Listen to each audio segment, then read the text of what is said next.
Kiss of Life is a group that's been on my radar since debut. I remember loving their debut mini as well as their second, and thus far, they've hit no wrong notes for me personally in terms of music, talent, or personality.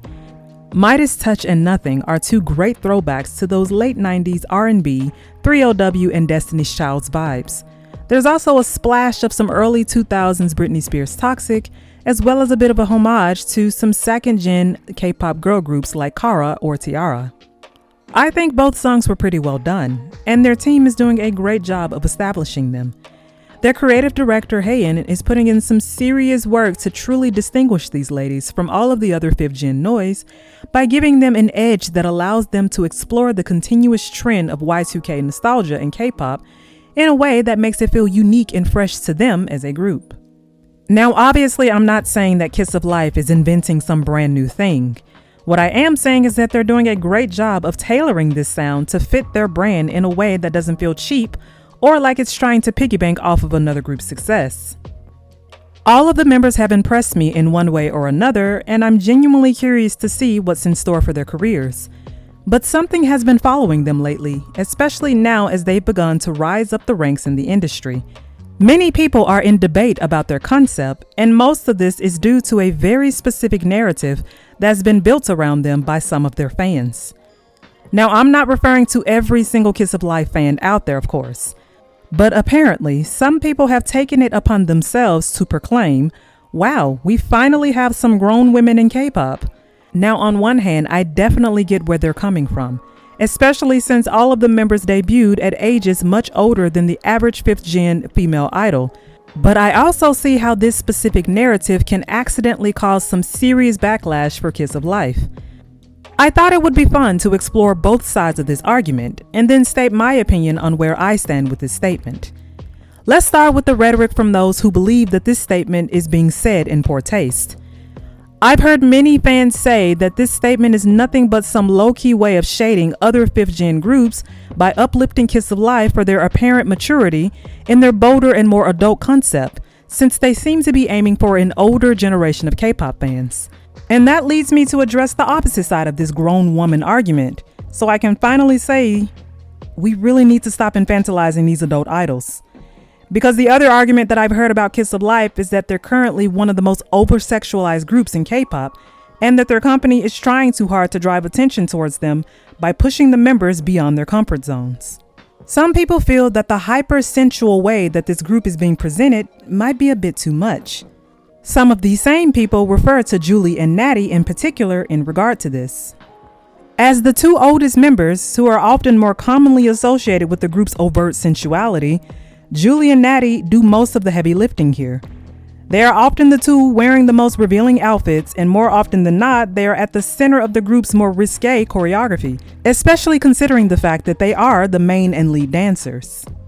Again, I don't know them personally, nor am I an employee at S2 Entertainment, so I can't speak on how they're being treated or whether or not they're being forced to portray these sexy vixen personas. Neither Julie nor Natty have spoken out on this matter. Natty seems quite comfortable with expressing her femininity in a more sexual way, as does Julie. Now, is this the smoking gun that proves that these members are acting on their own accord? Not necessarily. But to the people who automatically assume that they are being forced to behave this way to bring attention to the group, there is one thing that kind of makes me think otherwise on this matter. As I've mentioned before, Hayen is their creative director. She's spoken about the members personally on her own YouTube channel and seems to have a great sense of who each member is and what they're all capable of in terms of talent, as well as how each member wishes to be presented.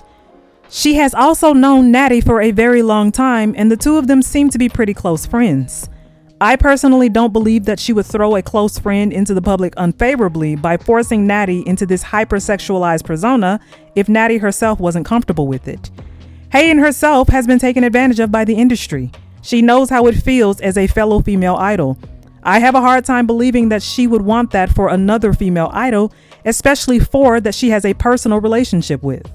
Unlike with most situations of rookie idols who are often beholden to do whatever their company tells them to do, the members of Kiss of Life seem to have far more say than the average rookies in how they choose to be perceived by their audience. Now, obviously, I'm not saying that they're all four-part stakeholders or CEOs of S2 Entertainment who get to do whatever they want whenever they choose. I'm just saying that they do seem to be far more self-assured and strong-willed than the average rookie, simply because of how close-knit their management, production, and creative teams appear to be. A couple of the members have pre-existing industry connections. Belle's father is a very famous South Korean singer named Shimson.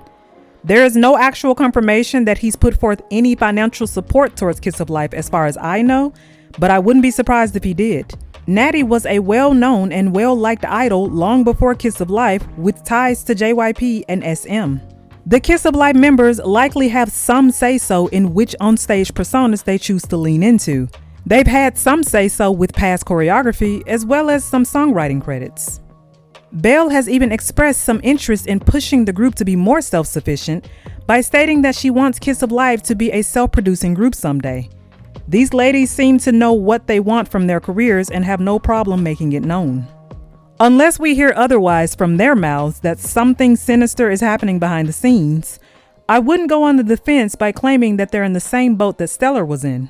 In fact, this whole push towards infantilizing adult women by chastising their personal decisions to express a little sensuality in their performances is a little odd.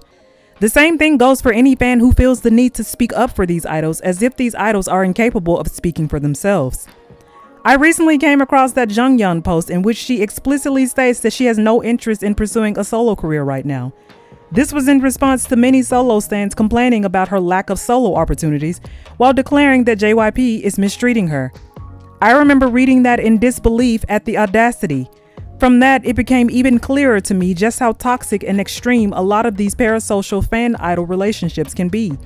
Some fans genuinely feel as though they should have some say-so in not just these idols' personal lives, but also their careers. Why did Jungyeon have to come out and say this? And why do people assume that if idols have few or no solo opportunities, that it's because the company is prohibiting them? Some idols just don't want to go solo, y'all. Some, obviously not all, have some say in what happens with their careers. Of course, there are always outliers in every situation. What you think is mistreatment might not actually be mistreatment. The same could be said for all of these idols. Different idols have different experiences. One positive experience doesn't invalidate the negative ones and vice versa. I'm just saying that unless these idols choose to lift the veil and publicly air out their grievances, we as fans can't properly develop any well-informed opinions about anything in this industry. And I'm not going to sit here on my high horse. I have been guilty in the past of talking a lot of shit and thinking that I know what I'm talking about based on my own personal biases. I'll admit that and take the L. These days, I try to base my personal opinions on what has been actually proven or what an idol has chosen to tell us from their own mouths, not based on what I think is going on. There's often far too much room for conjecture to take over and for too much misinformation to spread, especially when fans just assume that they know what's best for their favorite idols. If I don't know for sure what's happening with anything that I talk about on this channel, I'll be upfront and tell you that I'm a dumbass and that you should take my words with a grain of salt.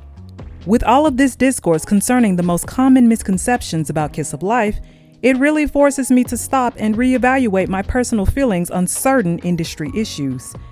When I venture into these fan spaces and stumble across some new thing that someone is upset about, I often wonder if these fans are as sincere as they claim to be.